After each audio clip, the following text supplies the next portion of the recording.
हर हर महादेव सभी को। कैसे हैं आप सभी? उम्मीद करती हूँ सभी स्वस्थ और मस्त होंगे। तो जी, कल वाला ब्लॉग जहाँ से मैंने किया था ख़त्म, वहीं से कर रही हूँ अब आज वाला ब्लॉग स्टार्ट। तो यहाँ पे आप लोग देख सकते हैं कि हमने कालका में स्टे किया था। तो सबसे पहले मैंने सोचा मैं आप लोगों को होम होम टूर नहीं, सॉरी, अपने रूम का टूर दे देती हूँ जहाँ पे हम लोगों ने स्टे किया था। स्टे हम लोगों ने वैसे नहीं करना था, लेकिन आगे ना रात पड़ चुकी थी और हमारे साथ ना, मतलब, मैं विश्वास नहीं करती लेकिन भूत वाले सीन ना 2-3 बार हो चुका था मेरे साथ। तो मैं नहीं चाहती थी कि हम रात को, मतलब, चले रहें, गाड़ी चलाते रहें। तो मैंने सोचा कोई बात नहीं, 1000-2000 के पीछे ना जान नहीं जोखिम में डालनी।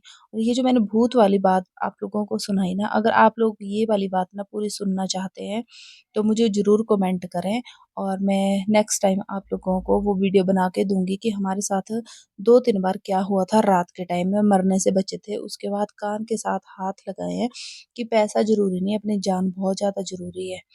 तो अगर आप लोगों को सुननी होगी वो स्टोरी तो ज़रूर कमेंट करना, मैं आप लोगों को ज़रूर सुनाऊँगी वो वाली स्टोरी। तो यहाँ पे मैंने आप लोगों को अपने रूम का टूर दिया।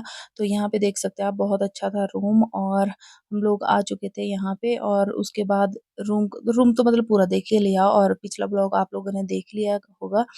तो बस उसके बाद रूम का टूर देके ना हम लोग थक चुके थे और सुबह भी हमें जल्दी निकलना था। मंदिर गए थे हम, पिछले ब्लॉग में बताया था। तो उसके बाद ना हम बहुत ज़्यादा लेट हो चुके थे, तो मैंने सोचा सो जाते हैं टाइम से, लेकिन 11-12 बज गए सोते-सोते, और सुबह उठ के हम 4 बजे। उसके बाद अपने यहाँ नहाए धोए और तैयार हो गए हम लोग यहाँ पे। और मैं आप लोगों को सबसे पहले बता दूँ कि हम जा रहे थे आज लुधियाना। लुधियाना मार्केट देखनी थी मैंने कि कैसी है। बहुत सारे लोग बोलते हैं कि बहुत सस्ता सामान है वहाँ पे। तो आज मैंने वहाँ पे जाना था और देखना था किस तरह की वो मार्केट है और किस तरह का वहाँ पे सामान रहता है और किस तरह का वहाँ पे मतलब क्या रेट रहते हैं। तो मैंने सोचा क्यों ना मैं भी एक बार ट्राई करूँ और आप लोगों के साथ भी शेयर करूँ, जिनकी छोटी-छोटी दुकानें हैं मेरी तरह, जो मेरी तरह पहने हैं, जिनकी छोटी दुकानें हैं। तो कई लोग जाते हैं जैसे नए-नए, तो मैंने सोचा आज मैं स्टे करूँ और आप लोगों को अपनी पर्सनल, जो मेरे साथ वहाँ पे जो कुछ भी हुआ वो मैं आप लोगों के साथ शेयर करूँ। तो बस इसीलिए हम लोगों ने रात को स्टे किया था वहाँ पे, और सुबह हम लोग सुबह 4:30 बजे नहा धो के रेडी होके, यहाँ पे मैं रेडी हो रही थी और मेरे हस्बैंड ना नहाने चले गए थे।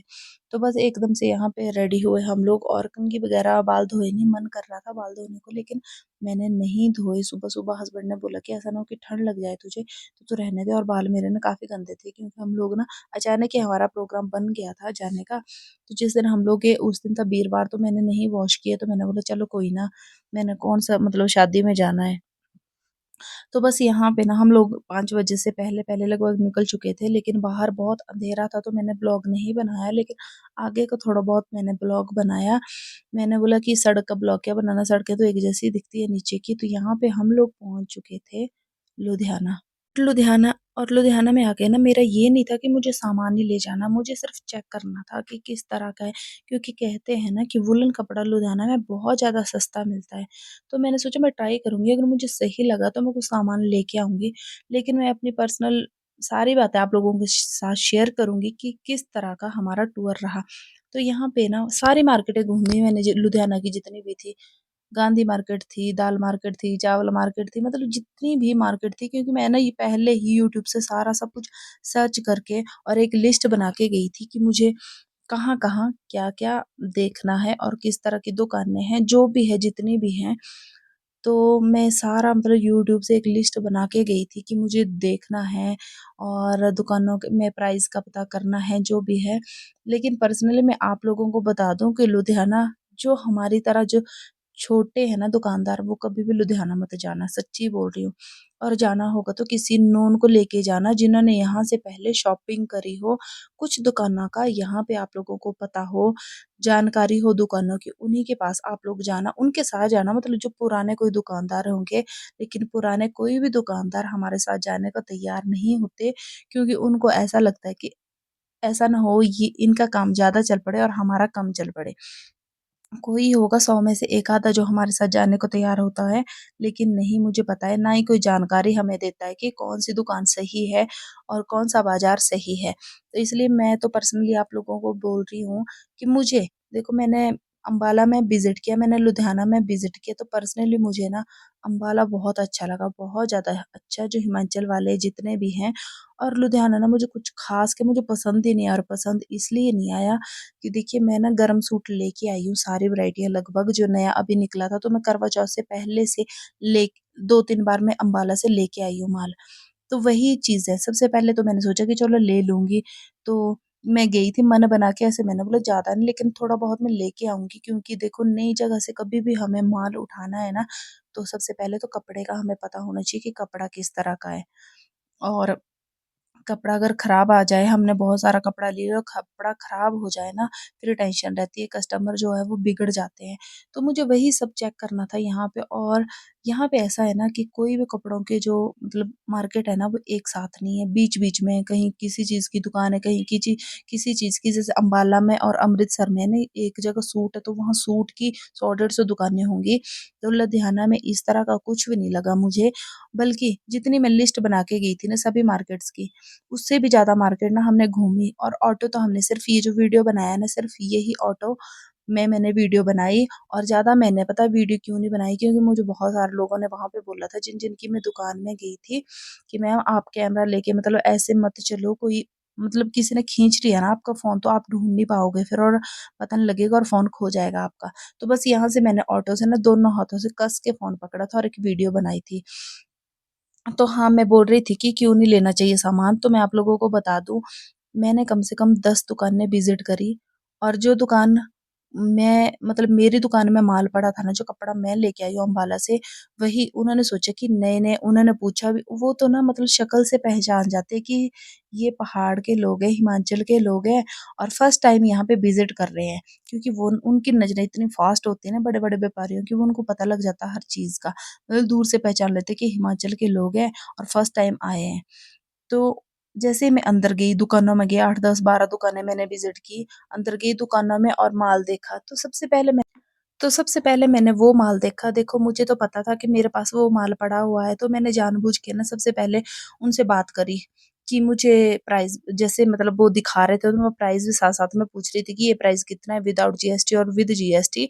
तो वो मुझे प्राइस बता रहे थे, तो मैं सच्ची बोलूँ तो कई दुकानों में तो ना 600-600 रुपया ऊपर का रेट बता रहे थे और कई दुकानों में 200 रुपए। जैसे मुझे कोई सूट 800 रुपए का अम्बाला से पड़ा है ना, तो वो लोग कई बता रहे थे कि ये 1000 का पड़ेगा आपको और जीएसटी चलो इंक्लूड है। कई दुकानों में बता रहे थे कि आपको 1200 का पड़ेगा, 1400 का पड़ेगा। तो मतलब पहले तो मैं उन दुकानों से मतलब उठना ही सही समझा कि ऐसा ना हो कि मैं गलत सामान उठा लूँ कुछ और बाद में कुछ मेरे को दिक्कत हो जाए। मतलब होता ही है ना, क्योंकि हम दुकान में बैठ जाते हैं तो एकदम से ना माइंड घुमा देते हैं। और दूसरा ये चीज़ बुरी लगी मुझे वहाँ पे, क्योंकि वो लोग बोलते हैं, जैसे हम अंदर गए तो वो लुधियाना के जितनी दुकानों में मैं गई, देखो मेरा पर्सनल एक्सपीरियंस है, जितनी भी दुकानों में मैंने विजिट किया, वहां पे बोलते हैं आपको 60 पीस उठाने पड़ेंगे, आपको 50 पीस उठाने पड़ेंगे, आपको 30 पीस उठाने पड़ेंगे। अब देखो पसंद नहीं आएगा एक दुकान में माल, तो हम कैसे 60 पीस किसी दुकान से उठा सकते हैं। लेकिन अम्बाला में ऐसा बिल्कुल भी नहीं लगा मुझे। देखो जिन जिन से मैं अम्बाला में सामान लेती हूँ वो बहुत अच्छे हैं, सच्ची बोलूँ तो। यहाँ तक कि अगर माल अच्छा नहीं निकलता ना, तो मुझे ये भी बोलते हैं कि नेक्स्ट टाइम जो है वो माल आप वापस ले आना, कोई बात नहीं। और बीच में जितने भी सूट फाल्टेड फाल्टेड निकलते हैं ना, उनके लिए भी ऐसा बोलते हैं कि वापस ले आना। यहाँ तक कि सिला हुआ कपड़ा भी अगर खराब निकल रहा है ना आपका, जैसे किसी के धागे बहुत ज़्यादा या कुछ भी है ना, तो मुझे बोलते हैं कि वापस ले आना। तो मुझे ना दिल से तसल्ली रहती है कि मैं गलत सामान नहीं लेके जा रही हूँ। तो मुझे यहाँ पे ना ऐसा कुछ भी नहीं लगा, बल्कि बहुत ही ऐसे रूड जैसा बिहेव कर रहे थे। मतलब होता है ना, अम्बाला हम कभी भी जाते हैं तो वो पानी के लिए पूछते हैं, हमारे को बिठाते हैं, चाय जूस, चलो वो चीज़ भी छोड़ दो, अब हर जगह जूस पानी का वो तो लालच हमें नहीं है, लेकिन बिठाते भी हैं कम से कम। लेकिन यहाँ तो ऐसा हो कि खड़े खड़े थके मतलब थक गए। और सारी मार्केट जो है ना हमने सिर्फ ये, क्योंकि ऑटो वाले भी ठगते हैं, जहाँ 5 रुपए लगने हैं ना वहां पे बोल रहे हैं कि 20 लगेंगे, 25 लगेंगे, और नहीं मानते बिल्कुल भी। और आप हमारे लोगों के पीछे भागते हैं कि मैम ऑटो ले लो, ऑटो ले लो। और हम तो इतने, मुझे तो इतनी हँसी आ रही थी ना, और साथ ही साथ में अगर मैं ऑटो नहीं ले रही हूँ ना किसी का, तो वो 10 ऑटो वालों को पीछे लगा देंगे कि चलो हम छोड़ते हैं, हम छोड़ते हैं। जाना हमारे को 2 मिनट के रास्ते के लिए होता है और पहुँच जाते हैं हम। वो ना घुमा-घुमा के हमारे से 40-50 रुपए ले लेते हैं 5 रुपए के हिस्से।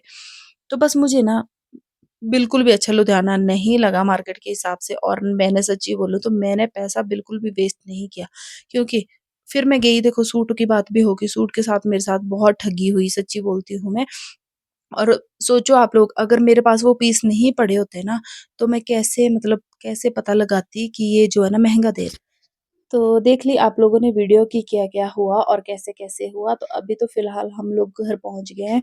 तो मैं आप लोगों को बता दूँ, अगर कभी भी लुधियाना जाना है ना आप लोगों को कपड़ा लेने के लिए, कोई भी चीज़ लेने के लिए, तो अगर आपका कोई दुकानदार जानने वाला है ना, उसको साथ ले जाओ।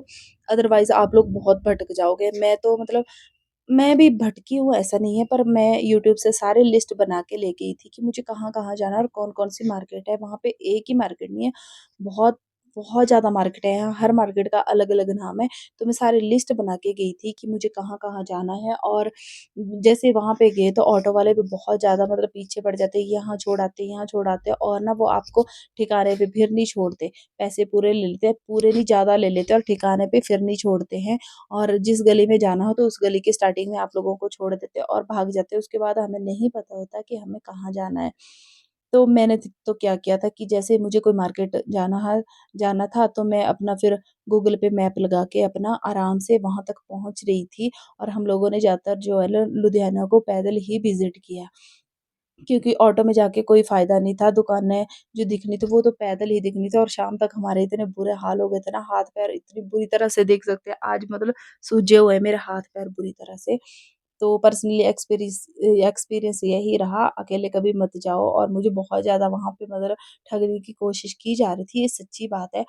सोचो अगर मेरे पास वो पीस नहीं पड़े होते तो मुझे तो बहुत सस्ते लगने थे, वो बहुत अच्छे लगने थे। यहाँ तक कि वेलवेट के सूट जो वो ऑनलाइन हमारे 2100 के मिल रहे थे, वो मुझे कितने के दे रहे थे? 2495 का दे रहे थे वो। जो ऑनलाइन हमें 2100 के मिल रहे थे, क्योंकि मैं कच्चे पैर से नहीं गई थी। मैं सारी फ़ोटो, वीडियो यूट्यूब से निकाल-निकाल के सारे स्क्रीनशॉट रख के, सारे रेट रख के, यहाँ तक कि अम्बाला में जिन-जिन से लेती थी वहाँ के स्क्रीनशॉट, उनसे रेट पूछ के, फिर मैं पक्के कदमों से निकली थी लुधियाना के लिए। और ऐसे अगर हम लोग कच्चे पैरों से जाते तो शायद मैं अपना बहुत बड़ा नुकसान कर लेती आज, और घर आके ना फिर रो रही होती। उससे पता क्या होता है, चलो एक बार तो आप लोगों ने पैसा खर्च देना था, ठीक है? उसके बाद आपके कस्टमर आते हैं और उन कस्टमर को वही रेट अगर 2100 में मार्केट में मिलता और हम लोग 3000 का वो सूट दे देते ना, तो सोचो दूसरी बार क्या वो आप लोगों के पास आता? उनको थोड़ी नहीं पता होना था कि दुकानदार के साथ धोखा हुआ था। उनको तो यही लगना था कि इन लोगों ने हमारे को ठग लिया है और 800 1000 रुपया ज़्यादा ले लिया है इन्होंने हमारे से। तो मैं बता दूँ, पर्सनली मैं तो लुधियाना अगर जाऊँगी नेक्स्ट टाइम तो किसी मतलब ऐसे दुकानदार के साथ जाऊँगी जिसको नॉलेज भी होगा और कहाँ-कहाँ जाना होगा। मतलब बैठेंगे सामान तो मैं फ़िलहाल नहीं लाऊँगी। सूटों का नहीं, मेरे साथ टोपियों का और जुराबों का भी ऐसा ही हुआ। जो चीज़ें मैं ज़्यादातर उन्हीं चीज़ों का रेट पूछूँ जिन जिन चीज़ों को मैंने मार्केट में देखा था। और यूट्यूब से, फ़ेसबुक से, हर चीज़ से फ़ोटो लेके गई थी कि ये चीज़ बाहर कितने की है। तो देखो, टोपी की बात आई, जो चीज़ हमारे को वहाँ पे देखो मार्केट में मिल रही है ₹100 की, वो मुझे दे रहे थे ₹80 की, तो उस चीज़ से मैं क्या कमाऊँगी? लुधियाना पता कितना दूर है, कितना हम लोगों ने सफ़र किया, तो ₹20 में उसमें मैं क्या कमा सकती हूँ फिर? नहीं कमा सकती कुछ भी। होगी कुछ एक दुकानें जिन दुकानदारों को नॉलेज होगा, लेकिन मैं ये बता रही हूँ कि जो लोग नए-नए जा रहे हैं, उनके लिए बता रही हूँ कि मत जाना अकेले कभी भी, नहीं तो ठगे जाओगे और बाद में रोना और पछताना पड़ेगा। तो बस यही था मेरा, और मैं कुछ भी नहीं लेके आई सच्ची। मैंने ये सोच लिया, ये मैंने मना लिया कि हम लोग सिर्फ़ घूमने गए थे। तो मैं सच्ची कुछ नहीं लेके आई, क्योंकि मुझे ना फिर मेरा ना भरोसा ही उठ गया कि कहीं ना मैं ऐसा ना बैठ गई मैं किस दुकान में और मैं ठगी जाऊँ। तो उससे ऐसा होगा, एक बार मैं अपना नुकसान तो सह लूँगी, लेकिन कस्टमर जो मेरे हैं उनको मैं एक एक बार सामान दे दूँगी, लेकिन ज़िंदगी भर के लिए वो कस्टमर मैं अपने खो दूँगी। चलो अपना नुकसान तो आदमी सह लेता है, लेकिन कस्टमर चला गया ना हाथ से, वो कभी वापस नहीं आता है फिर। तो बस यही था मेरा एक्सपीरियंस कि मुझे अम्बाला और लुधियाना में से कौन-सी मार्केट अच्छी लगी, तो मुझे अम्बाला मार्केट बहुत अच्छी लगी पर्सनली। और आप लोग जो-जो लोग गए हैं वो भी मुझे बताना कि आप लोगों को कौन-सी मार्केट सही लगती है। तो चलिए करते हैं ब्लॉग का यहीं पे एंड, वीडियो बहुत ज़्यादा लंबी हो गई है, तो मिलते हैं एक नेक्स्ट ब्लॉग में, तब तक के लिए बाय-बाय। और साथ ही साथ आप लोगों ने अगर ना वो भूतिया कहानी सुननी है तो मुझे कमेंट करके ज़रूर बताना, मैं एक ब्लॉग ऐसा ज़रूर बनाऊँगी जिसमें वो पूरी स्टोरी सुनाऊँगी। मैं भी पहले इन चीज़ों पे विश्वास नहीं करती थी, लेकिन जब हुआ हमारे साथ उसके बाद तो ना विश्वास करना पड़ा मजबूरी का भी। तो अगर आप लोगों ने सुननी होगी तो ज़रूर बताना मुझे कमेंट बॉक्स में। तो बाय बाय, रखिए अपना बहुत सारा ध्यान, टेक केयर, हर हर महादेव।